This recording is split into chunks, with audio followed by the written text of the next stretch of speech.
What is up, Generals? We are back with Ultimate General Civil War, and this is the J&P Rebalance Confederate Major General Let's Play. We are at the camp screen right now before the battle of the second battle of Bull Run. Hi, cutie. That's my cat.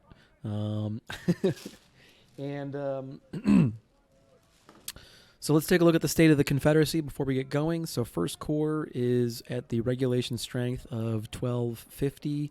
We've got great penetration into the Army or utilization of the Enfield and Springfield 61 rifles. We're generally in the process of,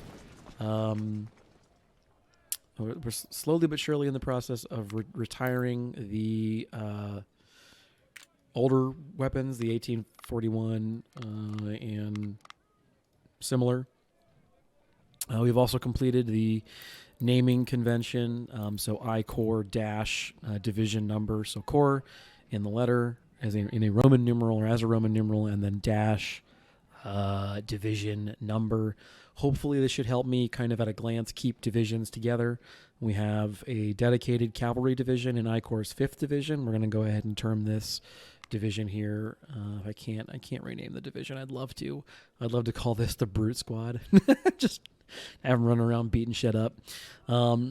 We've got actually let's go ahead and do that. So we got 1st Hussar is going to be utilizing the REMATCH. Here you go. I'm going to leave them at 432 because I don't know. Yeah, sure.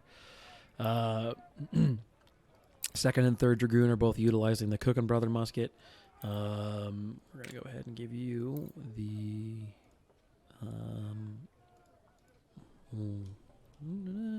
Hussar. Singular. Yep.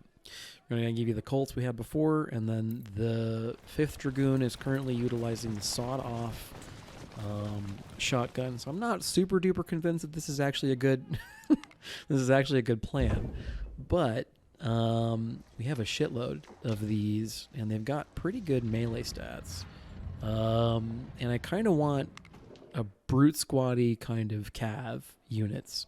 So these guys are going to be obviously more dismounted skirmisher type units, or perhaps kind of flankers to shoot shit.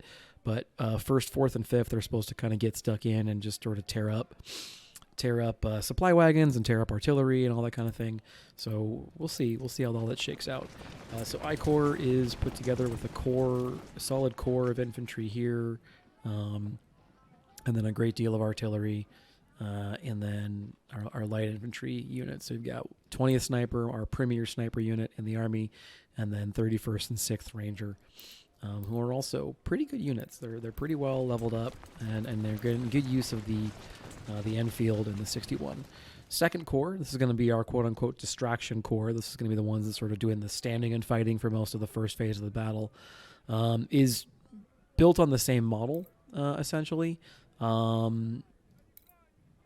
Enfields, 61s, some Harper's Ferries, and some other weapons. I think we have very little utilization of the Springfield 55, which I'm not crazy about from an accuracy perspective. So the reason I say that is the Springfield 55 drops off at, look at its accuracy rate, 20% at the maximum range. However, it trades that up for fire rate 125, but an accuracy of 20% at its maximum.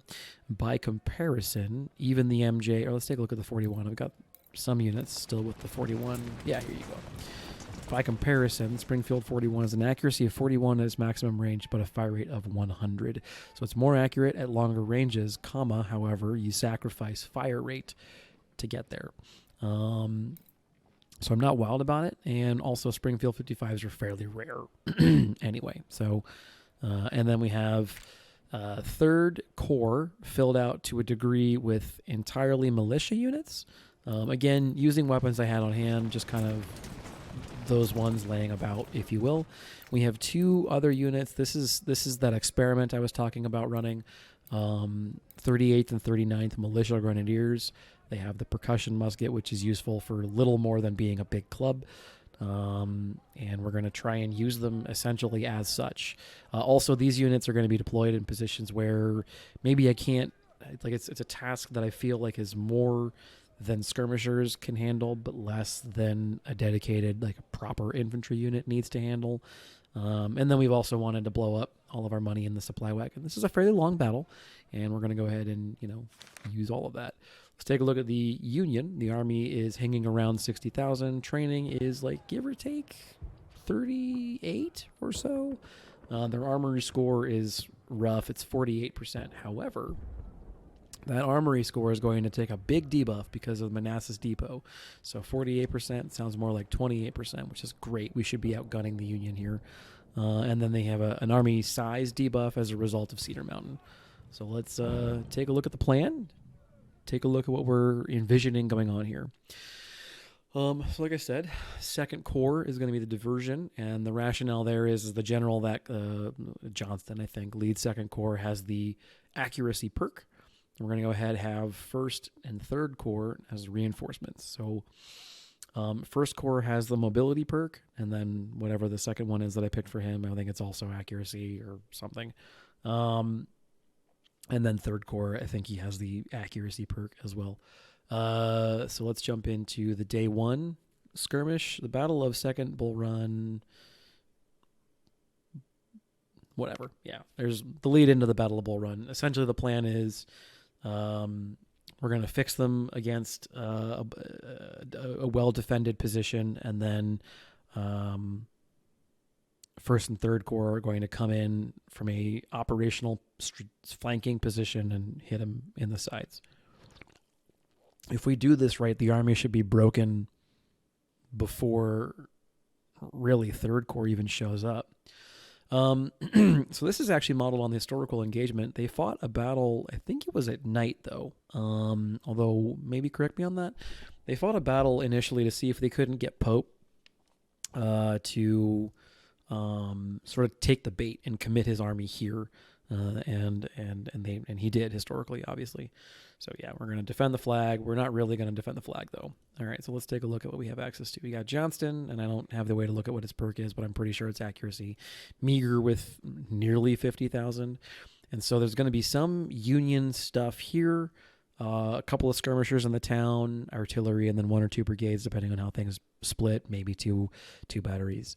Ostensibly speaking, we're supposed to fight for this flag thing. The issue is that if we take this forest, you can do it. You can rush in and take the woods and that kind of thing. You're fighting on both sides of the woods. You're kind of constantly running back and forth. Units are also down here. So basically you're fighting in a protracted U position. And it's not unreasonable to imagine, I suppose, you could put a U of infantry here and then maybe an artillery unit or something. But we don't really care about this part of the battle. Ultimately, it doesn't really affect the battle. We're not required to hold this. So we're going to try and post up here in the corner and see if we can't turtle and see if we can't weaken some units, because I'm not really worried about doing much more than that. So let's take a look. We got Blakely's. It's not the kind of cannon I want to take a look at. What's this? 3 inchers is definitely not the kind of cannon I want to be using. 3 inchers, the Parrots, still not what I'm looking for. Here we go. 24-pound howitzers, Napoleons. Yeah, let's go into this with the best package we can. Ooh, the James.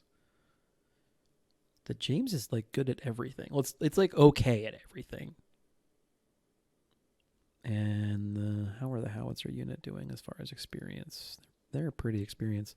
Let's go ahead and use the James. Yeah, let's go ahead and use the James. Let's go ahead and bring in one of my sniper units, wherever they are. There we go. Bring them in. Excuse me. We'll bring in 4 more infantry. Yeah, let's just bring in more infantry.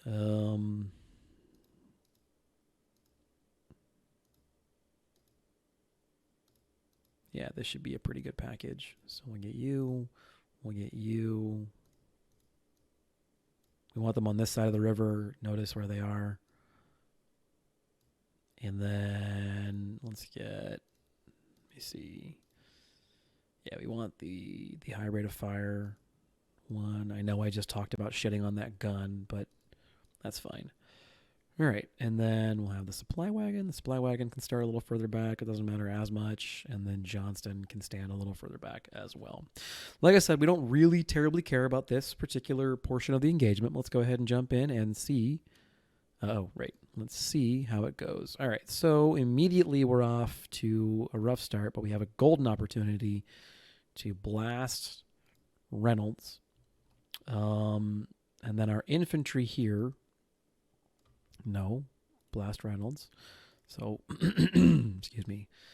The infantry here spreads out. But I want the unit that has the Springfield 55s. I want them utilizing their rate of fire on the skirmishers while the other infantry kind of takes up a more predominantly defensive position. So we're going to earmark 21st Infantry. Their mission is basically counter skirmisher. The remaining infantry, which is composed of 16th, 27th, and 29th infantries, will engage Reynolds and Hatch, and we'll just go from there. If they take the flag, this ends quicker, which is fine by me. Really, this is a combination of degrade their artillery as much as is practical, and then also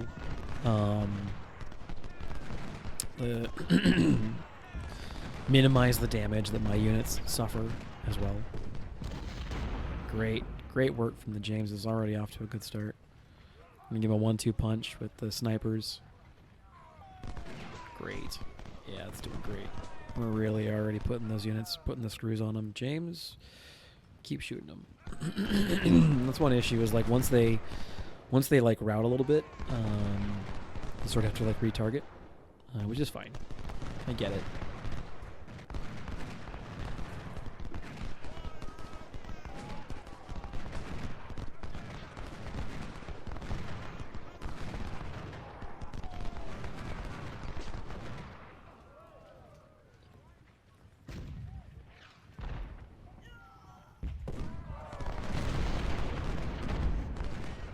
Great, good job. All right.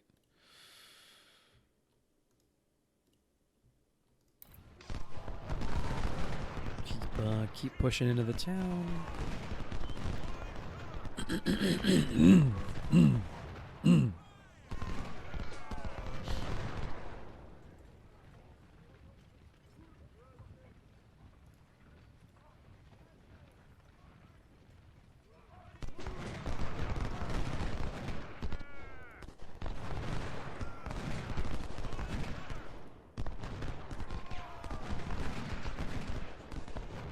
This is all mostly going as expected.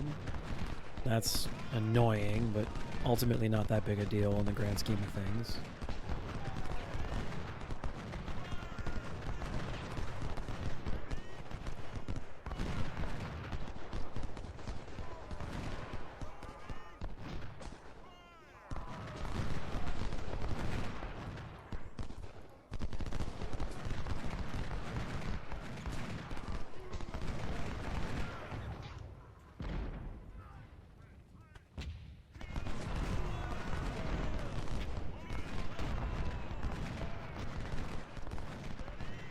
The James gun, man. It's just constantly useful no matter what you ask it to do.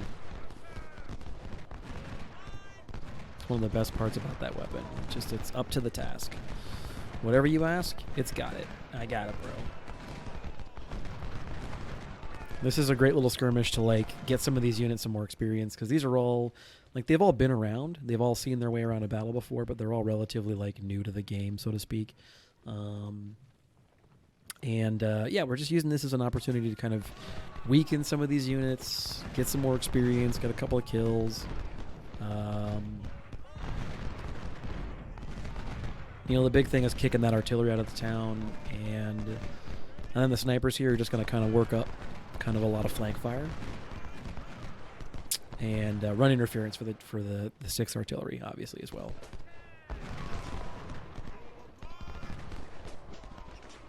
So that'll be a short. This will be a relatively short engagement then, as they're gonna, if they've taken the farm, which is fine. This will be a fairly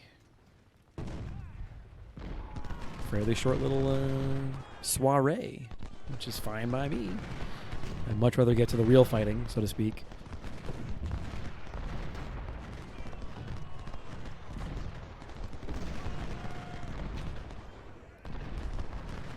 Especially on this 2-star unit. Let's definitely tear that to pieces, shall we?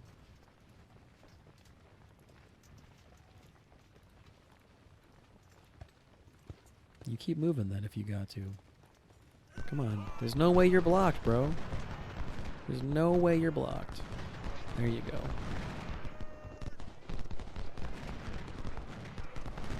This should be good. Nice flank fire and everything. And James has continued to just show up and really impress.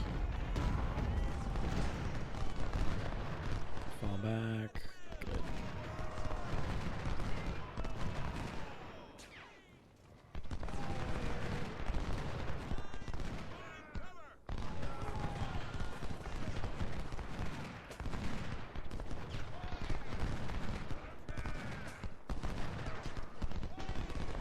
Yeah, I don't know. I think the engagement's going as well as it can. I mean, I know it's not going to be a long one, but that's fine.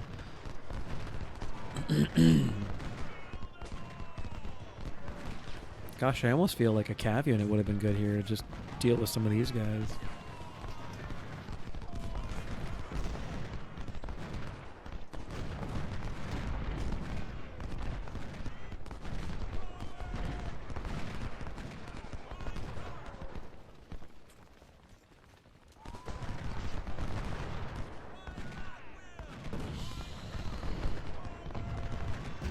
Are we gonna have enough time to get a charge off? I'd love to wipe that unit. Let's see if we can. Nope, guess not. that's pretty much dictated that answer, I guess. None of the units seem like they took all that many casualties. Let's go ahead and see if we can't top some of them up, but we shouldn't really need to do too much. Let me see. 6 artillery, where are you? Oh, do I have 2 6 artilleries? Yep, that's embarrassing. Here you go, have 5 rookies. So if there's already a 6th artillery, we have up to the 10th. I should write this out in like an Excel spreadsheet or something. So 10th is as high as it goes right now, right? 1, 7, 11. So 11 is as high as it goes. 12, okay. All right, 13th artillery.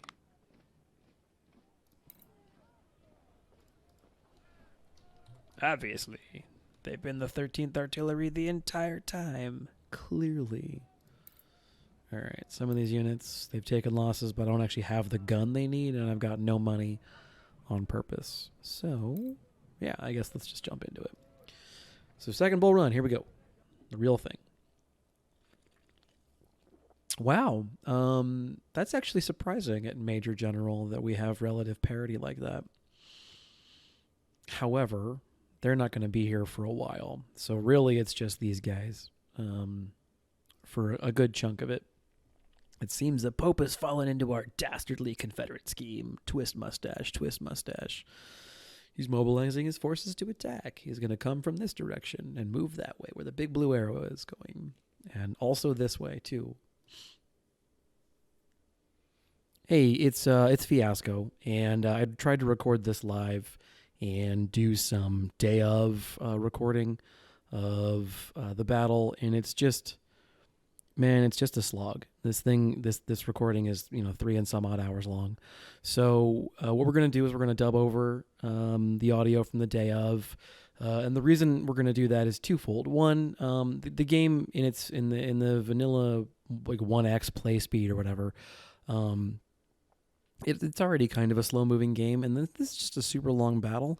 And my commentary is actually pretty good day of for the first battle, but or the first portion of the battle, so the 3 hours you see right now. But by the second phase, we have another 8 hours in-game to fight it out. And especially, and we'll get to it in the game, obviously, especially towards the tail end of things when stuff's really tense, I don't talk that much. And that's honestly because I'm nervous. I'm nervous. It's a very tense, exciting battle, which it wouldn't seem like it because this is a super static one.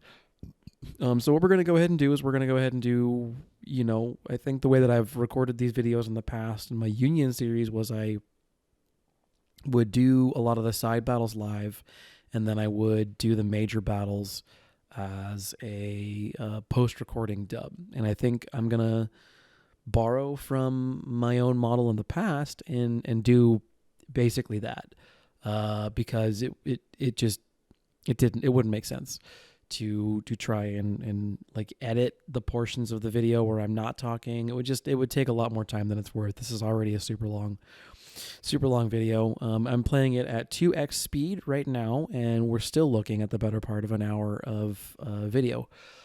So in that being the case, let's go ahead and take a look at what I'm trying to do right now, and then we'll kind of do a blow by blow, and then we'll do what I'm nearly certain we'll do what I always do, and we'll start meandering and talking about other shit. So opening phases for the Confederate Army Second Corps is I don't have any cavalry or any particularly mobile elements. The closest thing I have to mobile elements are my I've got 3 ranger units in this corps and 1 sniper unit. So they're the closest thing I've got to a mobile unit, and I'm earmarking most of them for the Confederate left, because I want them to be able to spot. So from a battle plan perspective, my intention is at this point in the battle, and remains more or less throughout the entire battle, my intent is to deploy along the tree line north of the trenches, and then with a predominance of my counter infantry units deployed in this sort of concave center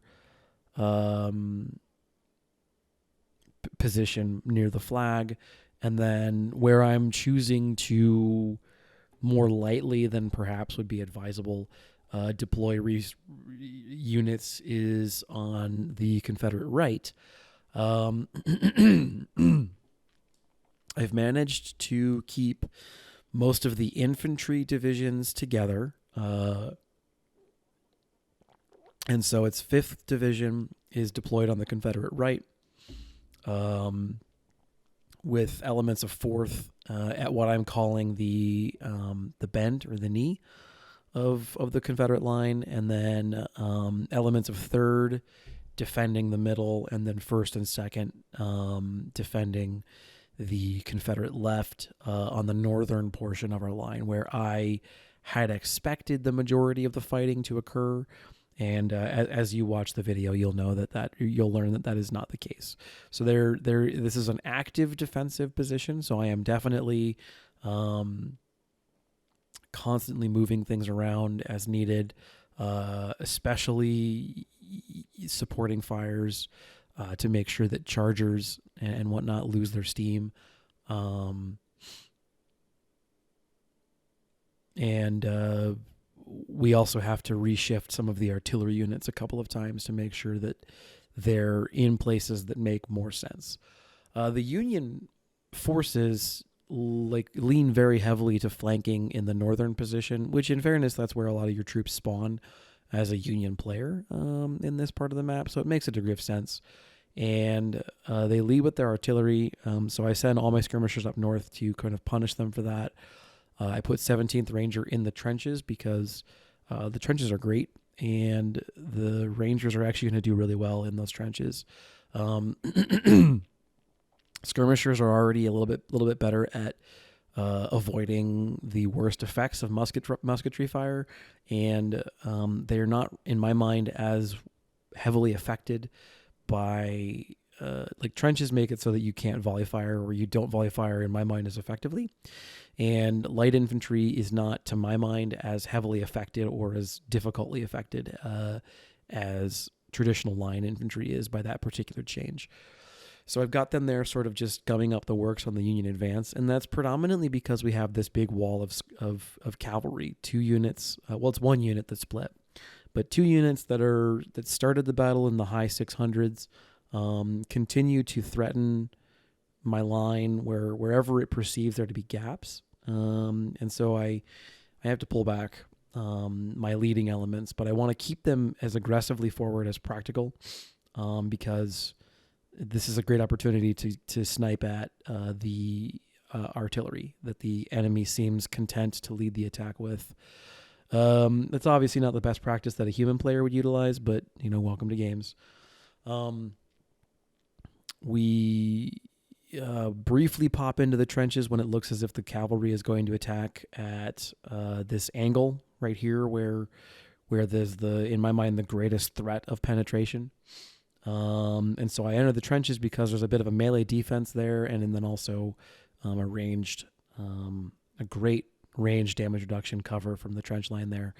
And the reason I don't leave them in those trenches is because you don't have stealth in those trenches, or rather, the enemy can see you more easily than they would otherwise be able to do so. So the thought process is the enemy will hopefully not react or attack in a segment of the line that is not in a direct path between where it spawns and where the flag is, if they don't see units there. And they will, I think, if they see units there. So I keep my guys back from the tree line and trust in the fact that I've put 7 points into reconnaissance, or maybe 6. I think 7. Trust in the fact that I put a lot of points into recon, so everyone's spotting is pretty good, and that if someone gets too close, they're going to get volley fire from a lot of brigades. There's no denying, however, that Confederate forces are pretty thinly spread on the right flank, and that a concerted Union attack there would have, honestly, pretty good luck, I think, getting into my position. But, the early skirmish phase goes really well in my mind. The skirmishers do a good job bouncing back and forth. And then you'll notice I put the game on fast forward because the AI just seems content to sit there for a minute. So I let the time tick down, because if they're going to do that, I don't see any reason to encourage them to do anything else. And I want the time to tick down so that hopefully elements of my flanking force start showing up. And that said, I kind of get bored of that on the day of, and I start eking these skirmishers out forward again to see what they can pull off. The skirmishers are for sure my MVP. Both of them in this battle, and I'm going to be purchasing every single scope Whitworth I get my hands on in this Let's Play because they've just proven to be that good. They've just really continued to punch well above their weight class every single time. And for one reason or another, the damage curve that the Union version of this gun has is not nearly as generous as the scope Whitworth. So the scope Whitworth at its maximum range has... I don't even know the number anymore. It's like a good number. It's I don't know, 30, maybe 40% accurate. It's I don't even remember what it is, but it's good. And those units also have a very high accuracy score. By comparison, the JF Brown has so I make a mistake there of getting my snipers in those trenches, and they immediately lose stealth, and then they get shelled by artillery, and I lose, I think, 2 more guys.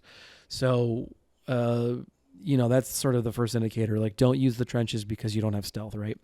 But they keep on just eking forward with their artillery, and so I'm trying to bait them to, attack in a more serious manner. So I move 14th up, and I'm trying to see, will you attack?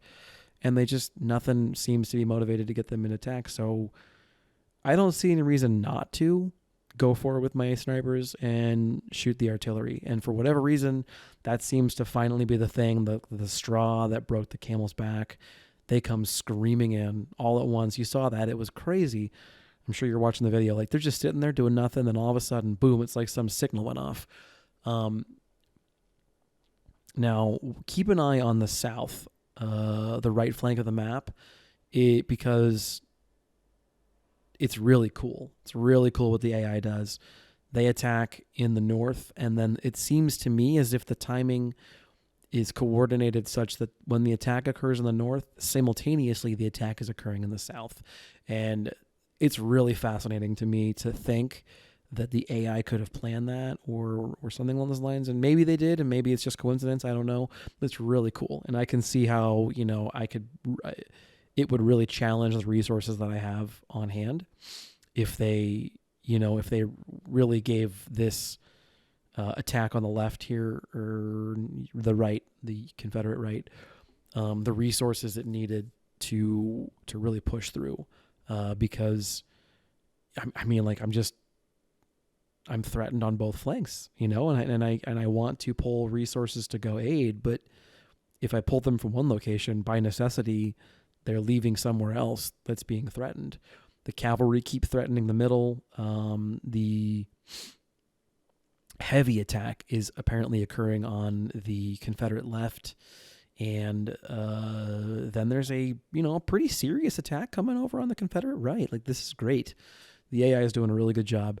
Now, I say that, and then all of a sudden it seems as if they decide not to.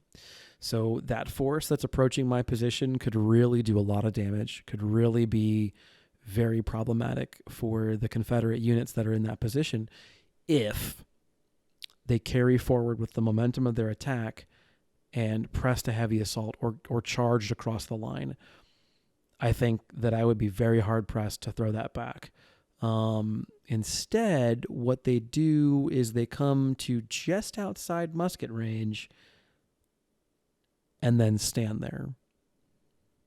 So in the moment when this attack was occurring, I was very initially quite excited about the prospect of, well, okay, I'll admit, I was nervous about like what happens if they destroy me on camera, because, that would be really embarrassing. Although, honestly, I would just probably have reloaded and tried again. But they don't, and from the perspective of a Union commander in that shoes, the answer is definitely press your attack. The answer is either hide, stay back, and let your artillery do whatever your artillery is supposed to do, or the answer is to press your attack. And they chose to do neither. They chose to walk into shell range and or shrapnel range, whatever you want to call it, and then also not press the attack. And I'm just flabbergasted as to why. Because there's the opportunity here for a very impressive attack on their part, and what's the end result really is that they're just going to get shelled into oblivion, and I'm going to blast their cannons off the map. And absent their artillery, obviously the Union poses significantly less of a threat. So all those things combined, I was a little disappointed at this point, but believe me, in 39 in-game minutes, they take all my disappointment and pay it back in spades. Let's just say shit gets real in the second phase of day one. And it's that part of the battle that's really exciting. So this part of the battle, not really all that exciting. I just basically stand in my defenses and shoot them. That's that's it, right? Like, I work on counter battery missions, and try generally to degrade those units that I am the most afraid of. So 3-star units, and then 2-star units, and then 1-star is like, I'll get to them whenever I get to them. That's kind of how that goes. So you see here, additionally, I've got a significant gap in my line, a wee bit south of the center, and I'm uncovering that position because, there's a column coming right at me from the south, and so I've got to do something about it. And I'm gently not gently, but I'm just kind of constantly rejiggering what the artillery is shooting at, because these Graham 1 and 2 continue to like route and then insta rally and then come back. And by the time they've done that, my Parrot unit or whatever has decided to start shooting at something else. Now, fortunately, at this juncture, the Confederate artillery department or wing has done a really good job developing a counter battery capacity. I talked about this, I think, a little bit towards the tail end of my Union campaign, and I'd like to revisit that discussion from two different, I think, angles. One would be the J&P rebalance mod discussion, and then one additional one would be the Confederate discussion. So to preface this discussion, or I suppose my thoughts on the artillery component, because I think this is an interesting conversation. And amusingly, I think in the Union campaign, I started seriously talking about artillery more from the Union perspective in the then mostly vanilla game at Second Bull Run. So that's kind of, I think, kismet. So broadly speaking, the theory that I operate in terms of how I build my armies and everything like that is that there are what the Army would term a mission essential task list. And this is what the modern Army discusses as the mission essential task list, or METAL. These are the things that a unit must be competent at doing in order to be, called that unit. So let's just broadly speak about this. It depends on how specific you want to get. So in this game, I would say the mission essential task list for, say, infantry is to, march in a timely manner and then deliver volleys with, some degree of accuracy. That's basically it. It's, a minimum capacity in melee, a minimum capacity in offensive maneuvers, minimum capacity in fires, missions, that kind of thing. So I would not put counter battery, a counter battery mission on the mission essential task list or the definitional capacities of an infantry brigade. It's not their core function. They're not even remotely optimized to do it. It's just not their thing. By comparison, I do put counter battery work in the mission profile of sniper units. They are effective at the role, and in my mind, in order to do that role effectively, or to utilize the unit to best effect, oftentimes that does mean utilizing them in a counter battery mission. So that is the broad scope of what I'm saying a mission essential task list is. In the modern Army, it's a little bit more complicated than that. And it's not only these are the things you must be able to do, but these are the standards at which you must be able to do them. And my data in terms of what the exact capacities are is old. But so this is pretty exciting. I get 4th and 30th Rangers right up on ransom, because we've gotten the 3 brigades that attacked on the Confederate right, because they fell apart. That attack fell apart and started running away. They created an opening, and I was able to deploy the 2 skirmisher units forward and then have them charge this artillery battery. And there's a couple of interesting takeaways from this.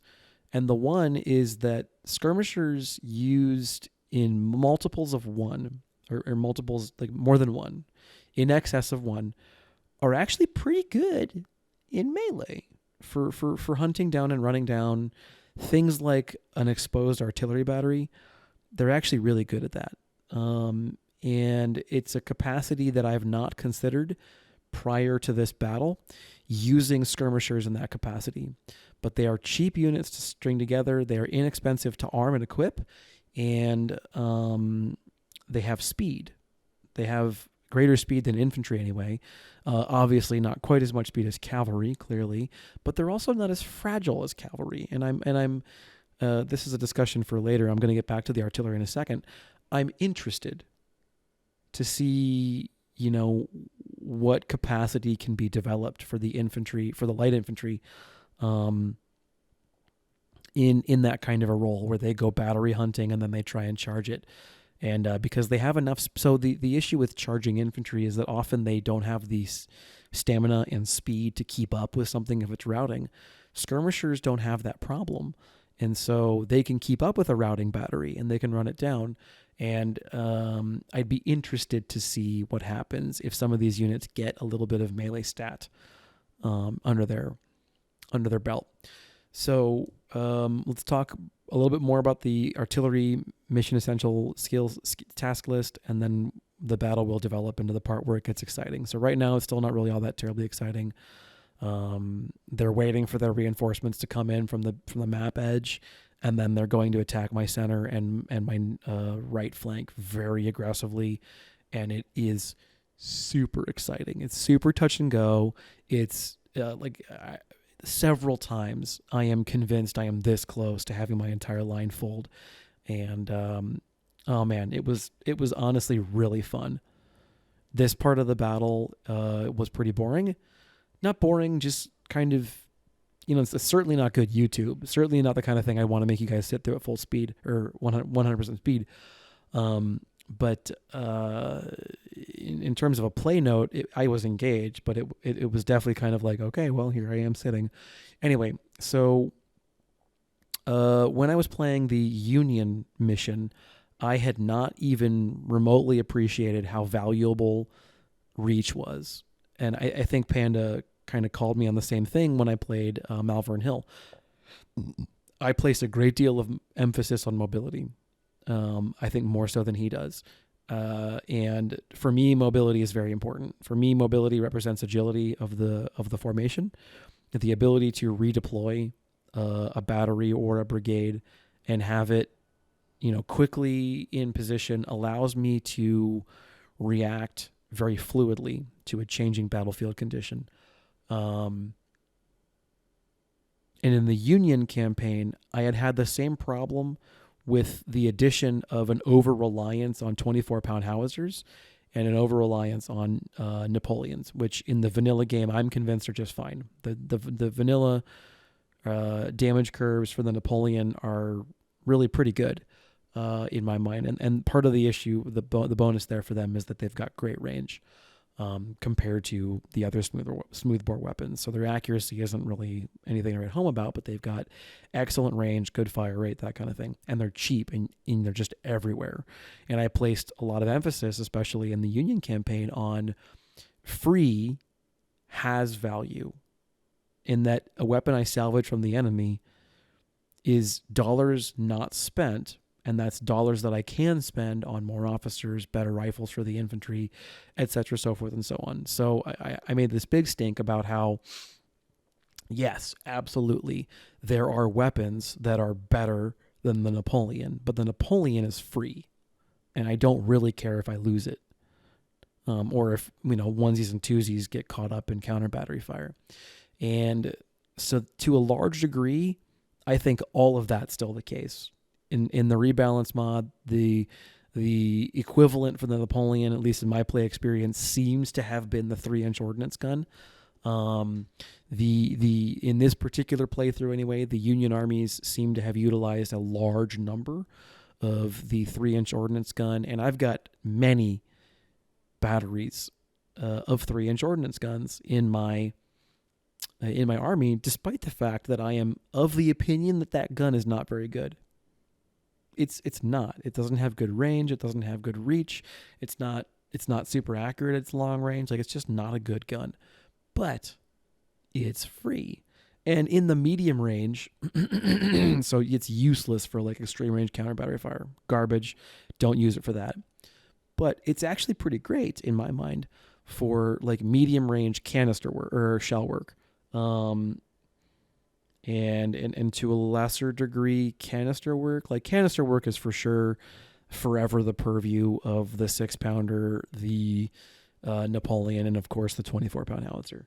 And maybe the 12-pound howitzer too. I don't know. I don't use it at all in this version of the mod. I do actually use it in the vanilla game. So all of that's to say that when I was playing the Union Major General campaign, I hadn't begun to appreciate the import of a counter battery mission, because up until that point in time, the Confederate Army had been utilizing Napoleons and 6-pounders. So I wasn't really running into anything major that could outgun me. And I was able to lean on a couple of 3-inch units to just sort of blast stuff from a distance. So here in the Union or the Confederate campaign, my artillery doctrine, methodology, whatever, has somewhat evolved from obviously my experiences in the Union campaign. And I began to spin up a counter battery capacity far earlier than I did in the Union campaign. And briefly, I went supply wagon hunting. It turns out there's more brigades of infantry. One very nice thing is that these 2 units of skirmishers who are deployed on the Confederate far right give me a great amount of recon information, and they inform me a lot about Union movements or the lack thereof on the right. And what that means is that I can devote very little defensive asset to the Union or the Confederate far right, and more of that force gets pushed into the center, and some of it even gets called all the way over to the right to support. And we're getting to the point soon where they're going to start really pushing pretty aggressively. You've seen on the screen a couple of these abortive thrusts that, think they're going to almost make contact. And I think in a couple of cases they do make contact, but really soon here, you're going to see this. It's so exciting. Really aggressive, really durable, just very many units, lots of bodies. And they continue to target, a weak spot in my line. And it's just this very touch and go kind of defensive moment. Again, I had a lot of fun. So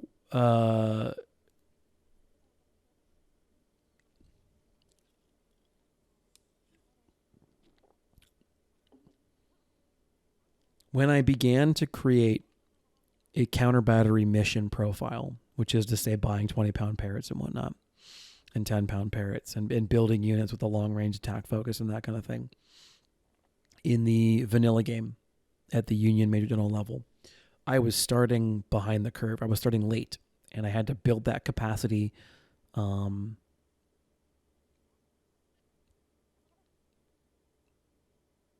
scratch around nowish. And what that meant was I was just behind the curve, and I took more losses in some of these battles than I needed to, because the Confederates towards the middle and then for the remainder of the campaign, when I was playing in the Union MG campaign, they got a shitload of 10-pound parrots. Oh my goodness. And in the AI UI mod, or in the vanilla version of the game, the 10-pound parrot's a beast. That thing's got range until the end of time, and it's very accurate. Its damage curve is weird. It dips down and then dips back up. It's strange. But the point I'm trying to make is that's a damn good gun. That's a damn good gun that I was completely wrong about. I initially wrote it off. I was like, 10-pound parrot, 10's a smaller number than 20. 20-pound parrot is the only way to go. No, dude. 20-pound parrots, even from the Union campaign, they're expensive and rare. 10-pound parrots are plentiful, and they get the job done just fine. They do work. So the Confederate campaign, I went about all this stuff with a very different methodology or mindset. And very early on, I think as early as I could, probably right after the first bull run, I was very cognizantly building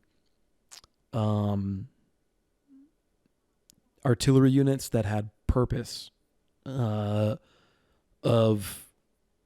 counter infantry or counter artillery or counter battery. Basically short range, long range is more or less kind of how I envisioned them. I think if I remember correctly, the first unit I really built up was that 6-pounder unit that was the horse artillery, and they're still, one of my premier units in the game. And honestly, what's weird is that they actually do okay as counter battery too. Just because the 6-pounder is so good that even though it's got short range and everything else, it's it's okay in the role. So I started placing emphasis on, and we're starting to see this offensive that I was talking about. I started to place a lot of emphasis on 10-pound parrots. And as soon as I could acquire them, 20-pound parrots, and the James gun, and the Blakeleys, and anything that had, an accurate long-range curve, I wanted to make sure that they were being like nearly 1-for-1. So for every howitzer unit or Napoleon unit or 6-pounder unit I build, I want to be building 1, maybe even 2 eventually, although not right now, counter battery units, because I think if the Confederates were building a lot of artillery in the Union MG campaign, when I could rely, frankly, on infantry to do a lot of the grunt work, let's take a look at things now in the mindset of the rebalance mod. Infantry does work. They kill plenty of things, but they are not nearly as like dollar for death cost effective as artillery, or for that matter, snipers. And I have to imagine that the major strength of the Union is going to be its artillery. And so that being the case, I have to have a mature and well-developed counter battery profile or capacity as soon as practical. And with the Confederacy's difficulty vis-a-vis accessing weapons like 20-pound parrots and that kind of thing, I need time to build that up, and then I need to just grow into the guns as I get them. By which I mean I need to just suck it up and use, 3-inch ordnance for a while, or I need to suck it up and use James's or 10-pound parrots. And then when the time comes, upgrade units to 20-pound parrots and that kind of thing. And so you do the concept is, I call it trickle down. So your good units get your best guns, and then your medium units get your medium guns, and so forth and so on.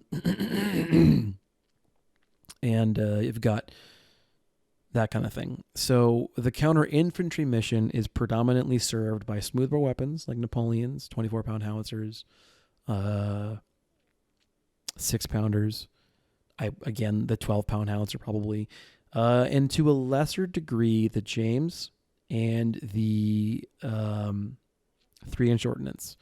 The James, because again, you can point that thing at just about anything and it'll do the job.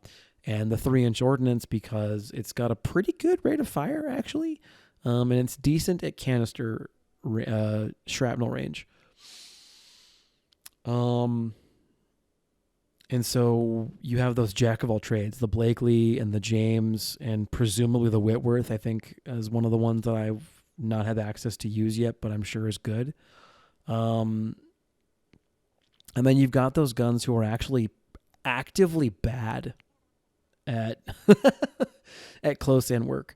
And the one that jumps to mind here is the 10-pound Parrot, which is just genuinely a bad gun, except at its maximum range. That's it. So here's some of the pushes that start to get really like scary for me. Milroy coming in here, and then Clark, maybe? I don't know. I can't see his name. But you're seeing what I'm talking about. It's just chain charges, one after the other, after the other, after the other. And, I'm mostly successful in breaking the charge or Crest. I'm mostly successful in, breaking the charge by falling back a second, or by trying to move forward, or changing facing, or, whatever. But every now and again, they make contact and I have to countercharge and fight them off. And this isn't even the worst of it. Like I am routinely convinced for the next maybe hour in game that I am seconds away from my entire line folding, because my guys are getting tired. My guys are getting worn down. My guys are constantly getting locked into combat for a couple of seconds. And yeah, the Union unit routes a few seconds later because I've got good artillery coverage. But it seems to me that the players' units do not like being in melee nearly as much as the AI's units like being in melee. And as soon as I send one running, another one comes screaming in, and I just have to do it all over again. And then pretty soon here, they start doing it 2 at a time. And then things get really interesting. And they're charging in the middle where I've got a very weak presence. So I'm overcommitted on the flanks at this point and undercommitted in the middle. And it's very strange to kind of have that problem, because that's the opposite of, typically how it goes. But the artillery is just very effective, and the skirmishers really carry their weight. And these units are just I'm ecstatic with the performance of all these units. The artillery has a great day. Every unit here breaks 1,000 kills easy. Several of them get close to breaking 2,000. There's just fantastic kill numbers on these artillery units. And the infantry, they have a pretty good day too, honestly. So 2 Corps actually performs exceptionally well. Very happy with 2 Corps' performance. And, couldn't be more pleased, I suppose, with their performance, especially given how aggressively they keep getting pressed here. So what I've personally noticed, back to the discussion about counter battery missions, is I have sufficient counter infantry or counter troop artillery to the task at hand, especially when you bring the snipers and accuracy perked infantry into the mix. They're able to hold their own in a firefight and provide enough accurate fires to seriously cause shock units to think twice about coming in for the attack. Now, it doesn't stop them from initiating the charge, but usually I'm able to blunt it and I'm okay. I want to say this Corps only has 2 real dedicated counter infantry units. One's a Napoleon unit, one's a howitzer unit. But by and large, we're fine. And then the rest of the artillery is either jack of all trades, like a James, or dedicated counter battery, like a Parrott. And one of the reasons I think this battle, despite being a bit touch and go on the troop front, goes so easy, is that our counter battery mission is so good that they never really have a chance to get their guns into the mix. And here's another instance, by the way, of light infantry doing surprisingly well in melee. I end up charging 17th Rangers in here. Now, admittedly, the unit's already weakened, but I really want to get them out of those woods. I want to really encourage them to get the fuck out of there. And they really kick butt. They take 10 losses themselves in the process, but I think they get 30 or 40 kills in melee. And they bump their melee stat up a bit, and then, right back into cover, right back into their position in line. And this is when I realized, hey, my units are, my skirmishers down there on the far right are providing recon and telling me that I am not under threat to my right. So I uncover from that position. I pull 5th Division off of its position in the line, and I move them to support my position in the center. And this is a real problem for me, actually, right here. 12th Infantry, or perhaps 17th, no, 12th. So 12th had been given a countercharge order, and they were successful, very successful. That's great. And then the issue is that they were successful because the unit had to charge uphill into artillery, all this kind of stuff. And I got distracted, so I didn't tell them to stop. So, of course, they kept charging. They kept running that unit down. Well, now they're out of position. Now they're in the open. Now they're probably tired. And now they're asking to get shot at. So that's not great, obviously. And I give them a retreat order, and they keep trying to shoot. And I'm like, no, you can't. You can't. You can't. You've got to be, back in the woods where you can be supported, and where I have the supply wagon, and where I have the artillery, and where I have my officer, and all that stuff. You can't be forward. Here we have elements of their initial attack force coming in to try and attack my line on the far right. And again, I wish that they had pressed the attack earlier. I mean, obviously I don't, because, I don't want to take too many casualties or whatever, but I think there was the opportunity for a very cool fight there that would have been very tough. If they'd pressed that attack, I would have been very hard pressed to throw all of those things back. And they just stopped for reasons I can't really put a finger on, why. So here I am, kind of really desperately rejiggering all my artillery. This is the moment that I consider to be like the most tense of the battle, because they've got 2 of their units in melee with 1 of mine, and both of their units are 2-star units, and mine's a 1-star unit. They're starting to break. I've got the officer nearby. I've got all the artillery. They're charging a 3rd unit in there. I am very, very nervous. As you can see, I'm playing the game in the moment in slow motion. It is, oh my word, this moment in time here was probably the most tense and most exciting of the entire battle. So 7th absolutely throws in the towel. They've had enough. They've thrown back 3 different Union brigades. They're tired, all that kind of stuff. I totally sympathize. Like I need someone holding that portion of the line, but I get it. I'm really frustrated by this. That Stahel, one of their units, the 3rd unit to come charging in, has made contact, I think, with 7th Infantry, and they're able to prosecute that charge.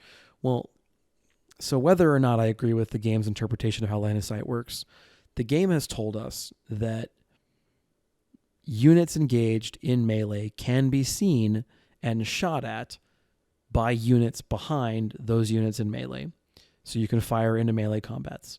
Now, I'm an old Warhammer player. That seems wrong to me, but it is what it is. But for whatever reason, I'm still taking casualties as if I'm in melee. And yet, I keep getting told that I'm blocked to shoot at Stahel here. And what's even worse is that 18th Infantry is really convinced they need to shoot Stahel, which is fine. I get it. But they don't, because they've got a lot more threats coming to their quote-unquote rear, and Stahel has been taken care of. So I really need them to turn around, and they expose their ass to an attacking Union army, which I get. I totally get. Like, there's a unit in my rear. I need to react to it. Okay, that makes sense. But, no. just no. So pretty quickly here, like now that I realize the situation's mostly stabilized, I kind of think about like, okay, well, I need to put a different unit in the spot that 7th was occupying. Clearly, it can't be 12th or 16th. They're currently heavily engaged, so it's got to be somebody else. And what I end up doing, I think, is I pull 22nd. I want to say is the number, and they're on my extreme right of the Union line or Confederate line.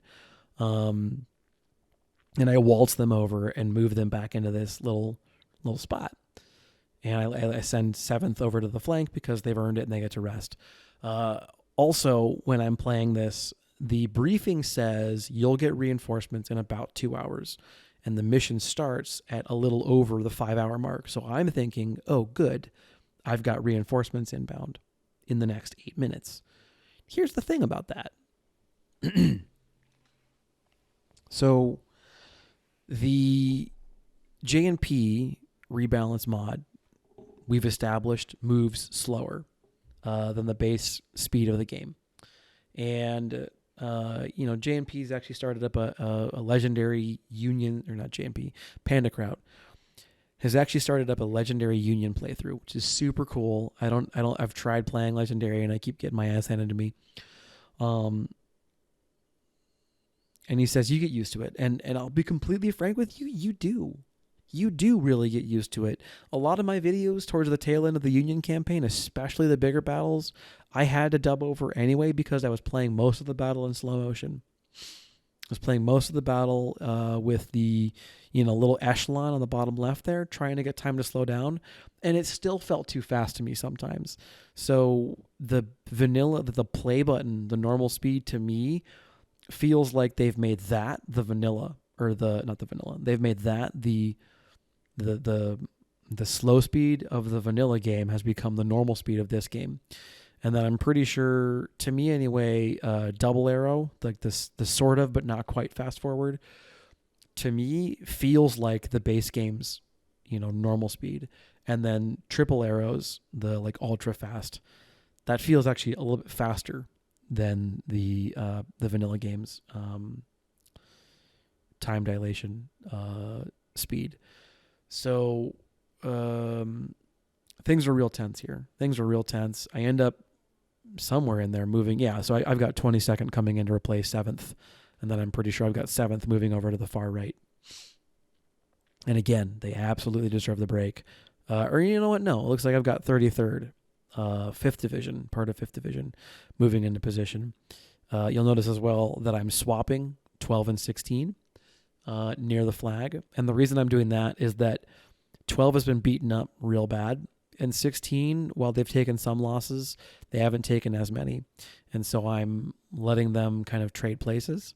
And then, I move 33rd into position, and then I also replace 18th with 22nd. So what I'm doing now is rotating fresh units in for battered or tired units, or units whose morale is maybe perhaps not where it could be. And then I'm putting them in reserve. So those units are still there, acting as a backstop to the fresh units in case they, because the fresh units very often in these cases are less experienced than the ones that were being pulled back into the reserve. And not even, I mean, because they got experience in this battle. Okay, obviously that. But I mean, before the battle even started, my 1st and 2nd division is my most veteran in 2nd Corps. And then 3rd and 4th and 5th divisions are all basically new, more or less. So even in that instance, where, okay, the brigade that they're replacing has been fighting since the battle started. Okay, sure, obviously that. But also, they were more experienced to begin with. And what that means, what I'm worried about is those units might break sooner. And so I've got my veteran units kind of acting as a backstop to defend. So things have changed at this point in the battle. I've realized I'm not getting reinforcements, or if I am, I'm getting them later. Oh, yeah. So I was talking about time. Jesus, guys, I'm sorry. I'm all over the place. So they say 2 hours is when you're getting your reinforcements. However, J&P give you approximately 30-ish% more time to fight every battle. And what that likely means is that 2 hours probably ends up meaning more like, 2.5 hours? 2 hours and 40 some odd minutes, something like that. Or 2 hours and 2.5 hours. Yeah, so 2.5. Actually, look, I got my first reinforcements. And it's the sniper unit, because obviously it is. And then more elements of I-Corps start showing up. And all of a sudden, these guys who I'm pretty sure were supposed to be attacking my left flank this entire time appear quite literally out of the woodwork and come streaming forward. And I'm over here like, shit, guys, I don't want to have this fight out in the open. So I'm trying to scream these units into cover so that we can engage the Union from a good position. And shit with I-Corps is actually pretty exciting, this part of the battle. And also in the battle, the part 2 of the battle, which we'll be doing as a different video. This is a long enough battle that we can go ahead and break it up. So shit's changed. The AI, the Union AI, seems to me to have the wind pulled out from its sails. They were attacking with gusto, they were attacking with energy, and then something happened. We shattered a unit, we broke a unit, we resisted, they took enough casualties that we broke their last artillery. I couldn't tell you what it was that was the thing that rendered them no longer willing to attack. But as you can see, they've gone passive. And so what I do is I let that change guide my focus. I let them pull back because that only advantages me. My guys can rest. Frankly, they've earned it. And my artillery is shelling a lot of their units. So them pulling back is only good for me. Now, admittedly, the supply wagon for 2 Corps is starting to run pretty low. Okay, that's fair. And spoiler alert, because we do go to the next day, we don't get everyone on this battle day. We get really close. But we don't get everyone. And I'm of two minds about it. I'll be quite honest with you. If I could have won this battle on day 1, I actually would have been okay with that. But as it stands, the way that things shake out, day 2 is pretty good. Third Corps gets a lot of really good experience. A lot of it in stamina, actually. They get a lot of good stamina experience. And I'm starting to appreciate, because I'm also, like I've said, playing a Union game, and the Union stats are just atrocious. Oh, my word. The base stat for the Union trooper is garbage. And I'm only at, like, Shiloh on the Union campaign, so I haven't been able to justify points in training yet, because I'm still trying to get, AO. I'm still trying to get logistics. I'm still trying to get, like, good guns. So I want my econ and logistics up and that kind of thing. Oh, players. And if you're watching Pandacrot's videos, I'm sure you'll see some of this in action. They're so slow. They're so slow, and they can't shoot for shit, and they can't fight. Like, oh my goodness. Like the differentiation, I think, I spent most of the Union MG campaign saying that good enough. Union infantry is good enough. Oh man, that is not the case in the Rebal mod. Like, they are harsh. And to be honest, I'm kind of okay with it. Like, by comparison, now the Confederate campaign almost feels easy. So, props to Panda for playing the Union game on Legendary. Like, holy crap, dude. That is, you pretty roundly schooled the Confederate Legendary campaign in the UI AI mod, but, like, I genuinely think the JNP rebalance mod's harder than the vanilla game. And then the Union start anyway is harder than the Confederate start. So those two things combined, you are Captain Planet. What the shit, man? Good luck, Panda. Jesus, dude. So, yeah. Let's put a bow on the counter battery discussion. I have felt that the Confederate campaign has been very balanced, and I think I touched on some of this earlier in the battle, and then I got distracted because the major offensive started. I have felt that the army has been more balanced and therefore performed better nearly universally, because I early on began to develop a counter battery mission as soon as it was practical for me to do so. So again, I don't remember exactly when that was, but I'm pretty sure it was right after First Bull Run. And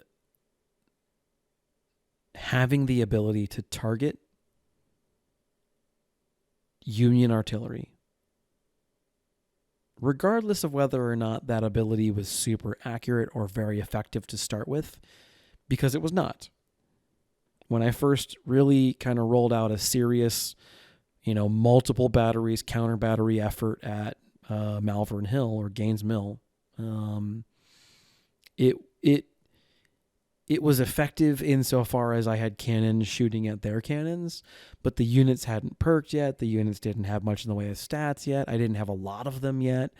A lot of these things come together and ultimately break down to the point that I don't feel as if the counter battery mission was particularly effective at that point of the battle. That does not mean that I didn't think it was useful. I just don't think it had a chance to mature yet. So it was not that it was ineffective, it's just immature or ill-developed. However, starting that process when I did has meant that now, when the Union Army is starting to finally get 10-pound Parrots and other longer-range weapons, because up until now, I've been lucky. Up until now, they've had almost exclusively 3-inch ordnance guns and other crap cannons, and it's meant that I've been able to get away with some things that an army with a proper artillery arm would very seriously punish me for trying, maneuvering in the open or attacking aggressively or that kind of thing. And here's 20th Sniper, just real MVP of the battle. All of this is to say that when you're thinking about the role that units in your army play. Johnny has suggested that I develop grenadiers, develop the capacity for melee infantry. Okay. He's at least partially responsible for writing what amounts to the unofficial patch to this game. In my mind, especially with one or two more balance passes, this replaces the base game. I'm not trying to be pedantic about that. I'm not trying to shit on Game Labs or Dardis or anybody else who worked on this game that, I mean, has been the heart and soul of my channel. So clearly I love it. I have a couple of videos on Dark Souls that have never gotten more than 10 views. I have, a couple videos. Actually, I'm pretty sure it's just us in Dark Souls. I have debated. I have an interest in possibly doing some content about Paradox games, and whenever Ultimate Admiral comes out, I'm going to be all over that. I really enjoy, actually. Is a game called Workers and Resources Soviet Republic. It's a very different kind of game than this, but it's the same thing. It's an optimization challenge, and it's a game that's focused predominantly around solving economic problems. It's really fun. It's just kind of a chill background game. I haven't put nearly enough time into it to be good, though, and part of the issue with that is that I've been finishing up just a hellacious semester. I know I've been bitching about it on the channel, and I do apologize for some of that, but this semester has really kicked my butt and demanded just a shitload of time. So, I can see the light at the end of the tunnel. I actually just turned in a couple hours ago, my last major project of the semester. It was a really cool, fictional, but based on real life, accounting scenario for it's a class for accounting, obviously. And it was a whole scenario, and you needed to work up the whole book for a company. That's internal accounting, so managerial accounting. All the books that go with it, you had to work up all of them. And you had to kind of run their costs, run their expenses, and they wanted to take on a new line of business, but they didn't know if they could afford it, and they wanted to know, like, hey, so to increase our productive capacity, we're going to have to pay for more capacity, and that's not necessarily cheap. So does the increased revenue offset, all the expenses and all that kind of stuff, and like, especially if we can't guarantee the work out beyond this calendar year and everything else, like, is it worth it, blah blah blah blah blah. So you had to work all that stuff up, and you had to do it, these advanced, not that advanced, I guess, but Excel kind of models, where I'm getting way off topic because I worked on this for the last 12 hours with my group. There's 4 of us. We just turned it in a couple hours ago. So the point is, I'm done, right? I have to deliver that presentation tomorrow. I have to act like I'm a consultant, which I am in the real world, and present my findings, essentially, like yes or no, you should or should not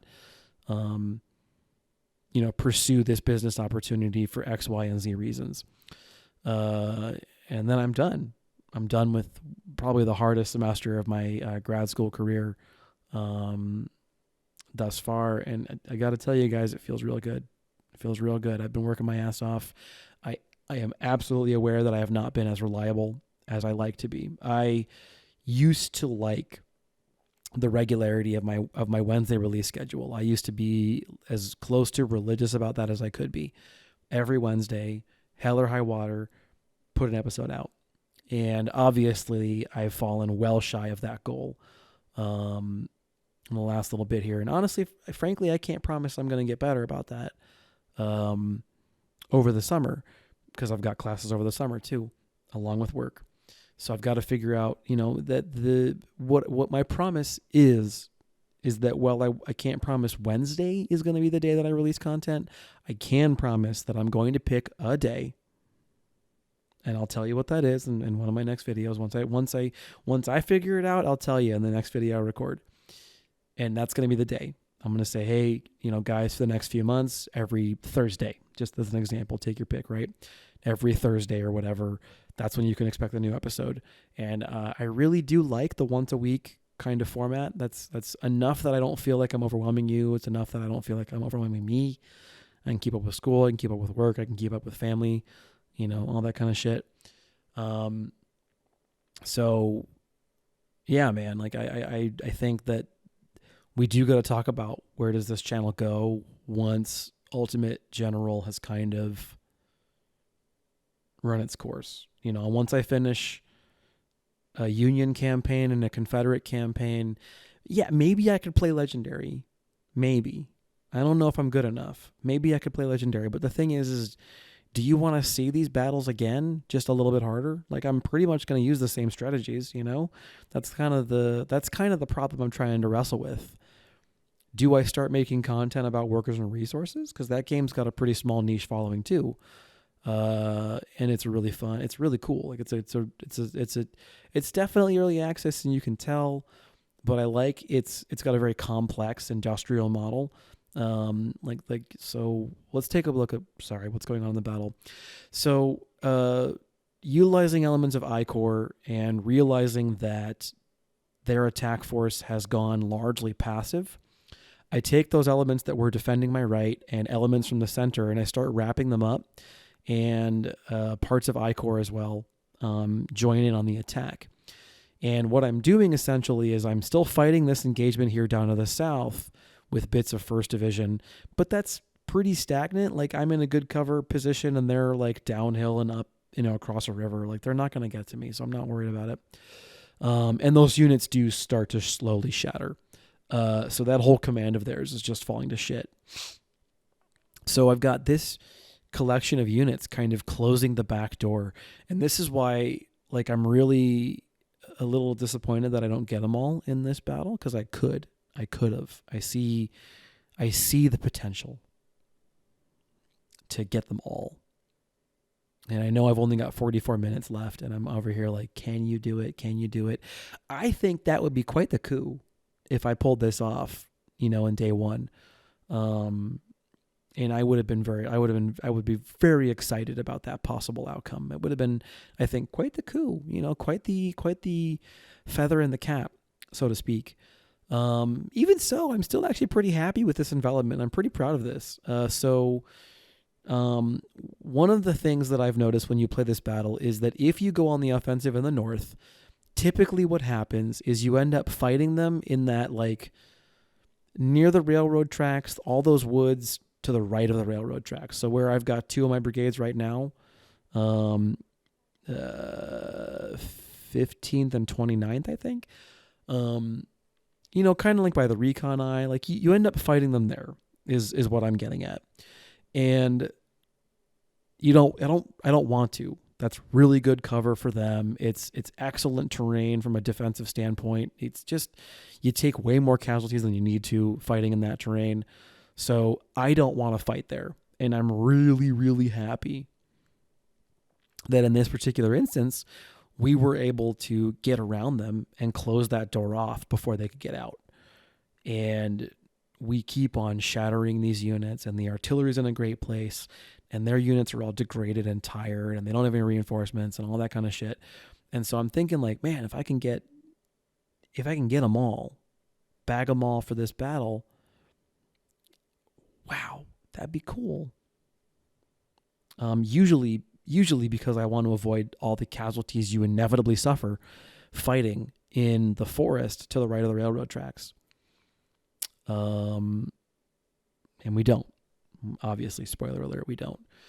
So I know that the commentary here has been a bit rambly. I apologize. We're coming up on the end of the video because day 1's going to end here soon. And like I said, I'll do day 2 as a separate video. Same deal. I had recording day of, but by that point in time, man, I was tired.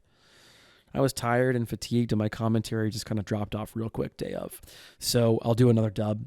And, all that kind of thing. So right around now, I kind of realize I'm not going to get them all. And so I say, okay, well, let's get as many as we can. Because obviously, units that don't shatter are going to be here tomorrow, and either they're going to get topped up, which is not, I don't think, the case. I don't think the AI gets much in the way of reinforcements, but maybe they're going to get new officers. That maybe if they don't have an officer, if they're down an officer, they're going to get new officers, and they're probably going to get a stamina refresh, or they're going to get an ammo refresh. So let's get as much as we can. Let's inflict as much damage as practical, and if we need to, let's be a little aggressive to get it. That's my thought process right now. While still trying to keep the majority of my force moving cohesively so that I don't have anything isolated. And partially here I do lean on the snipers to do some of that stuff. But yeah, look at the envelopment here. This is a really good envelopment, and I'm just ashamed. I'm not ashamed. It is a shame that they call it here, because I mean, this kind of an outcome on the battlefield in the real world would be the end of the battle. Obviously, they would just be like, okay, clearly we have been beaten. Let us retreat overnight. And go from there. But yeah, we do I think do pretty well for ourselves. And it's all over the place too. Units I Corps, 5th Division, 2nd, 3rd, and 4th Division from probably parts of 1st too, from 2 Corps, just lots of units coming in here and shattering whatever we can, trying to get supply wagons, all that kind of thing. And, we're coming in, trying to hit them, all that kind of thing. And then on the bottom of the map, I'm like, man, this one blue dot, like I want to at least get that. And so, pretty soon here, I'm going to charge that division or that unit down there. And that's actually, this is the funny thing. The way that I have a little visual marker for myself when I know that this, the video is going to end and I can stop. I have timestamps that I try and compare against. They push me into the next day of fighting while I'm trying to charge this unit down there. But you see, we're doing a pretty good job. We're getting a lot of these units shattered. Yeah, I don't know what to tell you. So this is day 1 Battle Bowl run. Here's the charge. This is going to be the end of the video. So I will record. You'll get 2 this week. You'll get Bull Run day 1 and day 2 this week. And then we'll start jumping into the, what is it? Antietam, I think, is the one that's next. I think is the Antietam campaign. Maybe, or is it Fredericksburg? No, it's Antietam. I'm pretty sure. So yeah, we'll start working our way towards Antietam sometime in the coming week here. But until then, guys, have a great couple days. And this is Fiasco signing out.